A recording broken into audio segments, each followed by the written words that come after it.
प्रिय विद्यार्थियों, आज हम बीए फर्स्ट सेमेस्टर के विषय शिक्षा शास्त्र के पेपर शिक्षा के समाजशास्त्रीय आधार पेपर कोड EDU 101 के फर्स्ट यूनिट के 1.1 सब यूनिट का अध्ययन करेंगे।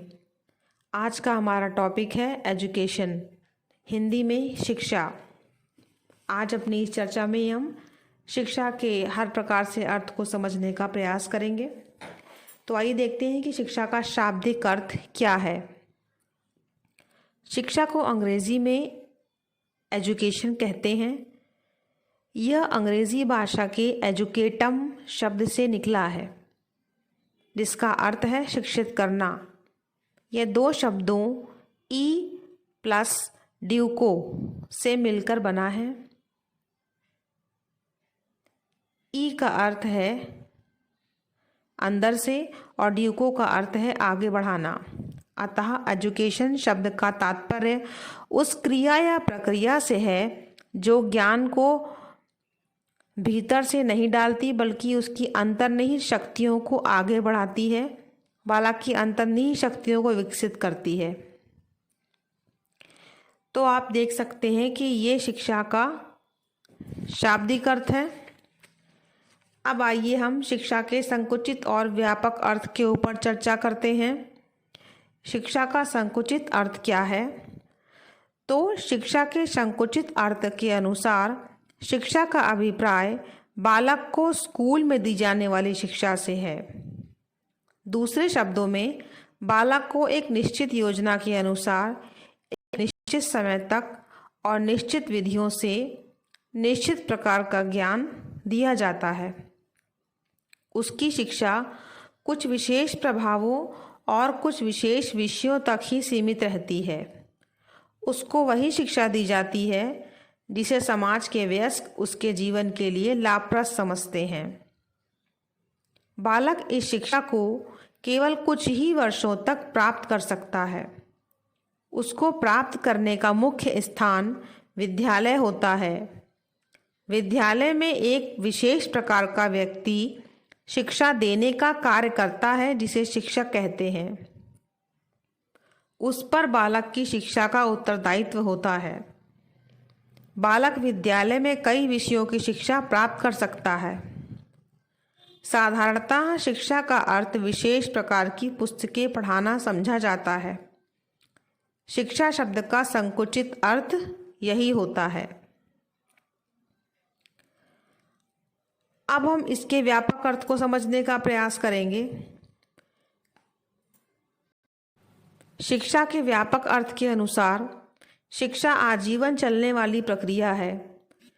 दूसरे शब्दों में, व्यक्ति अपने जन्म से मृत्यु तक जो कुछ सीखता और अनुभव करता है, वह सब शिक्षा के व्यापक अर्थ के अंतर्गत माना जाता है। उसके सीखने और अनुभव करने का परिणाम यह होता है कि वह धीरे धीरे विभिन्न प्रकार से अपने भौतिक, सामाजिक और आध्यात्मिक पर्यावरण से अपना सामंजस्य स्थापित करता रहता है। इस प्रकार शिक्षा का व्यापक अर्थ जीवन पर्यंत शिक्षा से माना गया है। अब अगर हम शिक्षा के विश्लेषणात्मक अर्थ पर दृष्टिपात करें, तो हम कुछ बिंदुओं के माध्यम से इसको समझने का प्रयास करेंगे। शिक्षा का विश्लेषणात्मक अर्थ इस प्रकार है। पहला पॉइंट, शिक्षा एक ऐसी प्रक्रिया है जो सदैव आगे की ओर बढ़ती रहती है। सेकंड पॉइंट, शिक्षा वह क्रिया है जिसके द्वारा बालक की जन्मजात शक्तियों का विकास किया जाता है। थर्ड पॉइंट, जीवन पर्यंत तक चलने वाला सीखने का क्रम ही शिक्षा है। फोर्थ पॉइंट, शिक्षा एक द्विमुखी प्रक्रिया है। द्विमुखी में हम शिक्षक और शिक्षार्थी को लेते हैं। पांचवा पॉइंट, शिक्षा एक त्रिमुखी प्रक्रिया है। इसमें हम शिक्षक, शिक्षार्थी और पाठ्यक्रम को लेते हैं। छठा पॉइंट, शिक्षा विद्यालय तक की सीमित नहीं रहती है, क्योंकि अभी हमने आपको व्यापक अर्थ में बताया कि यह जीवन पर्यंत चलती है, इसीलिए यह जीवन पर्यंत भी चलती है। अब हम शिक्षा के वास्तविक अर्थ को देखेंगे। शिक्षा के वास्तविक अर्थ के स्पष्टीकरण के लिए हम कह सकते हैं कि शिक्षा एक ऐसी प्रक्रिया है जिसके द्वारा बालक का बौद्धिक, सामाजिक, सांस्कृतिक एवं आध्यात्मिक विकास होता है और जो उसके जीवन को सफल बनाती है तथा इस प्रकार से उसके व्यवहार में परिवर्तन लाती है, जो व्यक्ति, समाज, देश तथा विश्व के लिए कल्याणकारी होता है। तो इस प्रकार शिक्षा व्यक्ति के बहुमुखी विकास का कार्य करती है। आइए हम लोग एक बार शिक्षा की कुछ विशेष या महत्वपूर्ण परिभाषाओं को देख लेते हैं। तो एक बहुत ही प्रसिद्ध परिभाषा है इसकी कि सा विद्या या विमुक्तये, अर्थात विद्या वही है जो मुक्ति दिलाए। मुक्ति का मतलब अंधकार से मुक्ति, अज्ञानता से मुक्ति है। तो जब हम विद्या ग्रहण करते हैं, शिक्षा ग्रहण करते हैं, तो हमारे अंदर का अंधकार समाप्त हो जाता है और हमें सही दृष्टि मिलती है कि हम सही दृष्टि से सब सही चीज़ों को देख सकें, सही कार्य कर सकें और अपने साथ साथ अपने समाज और राष्ट्र का भी भला कर सकें। इसके अलावा आइए देखें, गांधी जी ने कहा है, शिक्षा से मेरा अभिप्राय उस प्रक्रिया से है जो बालक और मनुष्य के शरीर, मन, आत्मा के रूपों का उत्कृष्ट एवं सर्वांगीण विकास करे। आइए अब हम देखते हैं कि टैगोर जी ने शिक्षा के लिए क्या कहा। टैगोर जी कहते हैं, सर्वोत्तम शिक्षा वह है जो हमें केवल सूचनाएं नहीं देती अपितु हमारे जीवन और संपूर्ण सृष्टि में तादात्म्य स्थापित करती है। टैगोर मतलब रविंद्रनाथ टैगोर जी की परिभाषा है ये हमने भारतीय चिंतकों के परिभाषाओं को बताया। आइए हम दो ऐसी परिभाषाएं और देखते हैं जो पाश्चात्य विचारकों ने शिक्षा के लिए अपने विचार प्रकट किए, जिसमें पहला नाम है पेस्टोलॉजी जी का। पेस्टोलॉजी जी की परिभाषा हम यहाँ डिस्कस करते हैं। इन्होंने कहा है, शिक्षा मनुष्य की अंतर्जात शक्तियों का स्वाभाविक, सुव्यवस्थित एवं प्रगतिशील विकास है। इसके अलावा हम फ्रोबेल की परिभाषा को भी देखेंगे।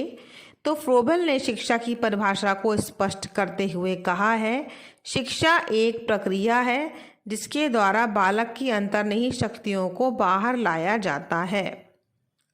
तो आपने इस तरीके से शिक्षा की परिभाषाओं को देखा।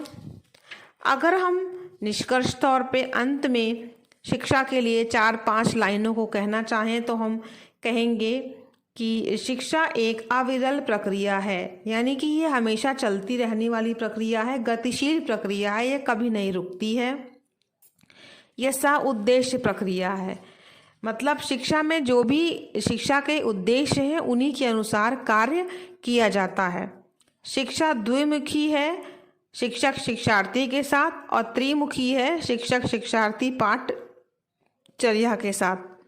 शिक्षा विकास की प्रक्रिया है। विकास का तात्पर्य मनुष्य के प्रत्येक पहलू का विकास करना ही शिक्षा का कार्य है। शिक्षा जीवन की तैयारी कह सकते हैं और शिक्षा समायोजन भी है। तो शिक्षा मनुष्य की अंतर्निहित शक्तियों का विकास है और इस तरीके से मनुष्य के जीवन के प्रत्येक पहलू का विकास शिक्षा के माध्यम से किया जाता है और शिक्षा ही हमें जीवन पर्यंत ज्ञान प्रदान करती है। तो वो व्यापक अर्थों में समझी जाती है और जब वह विद्यालय में दी जाती है तो वह संकुचित अर्थों में दी जाती है। परंतु अगर वास्तविक रूप में देखा जाए तो शिक्षा हमारे जीवन के प्रत्येक पहलू का विकास करती है ताकि हम अपने लिए और अपने परिवार के लिए, अपने समाज के लिए और अपने देश के लिए एक उपयोगी नागरिक बनकर सामने आएं। धन्यवाद।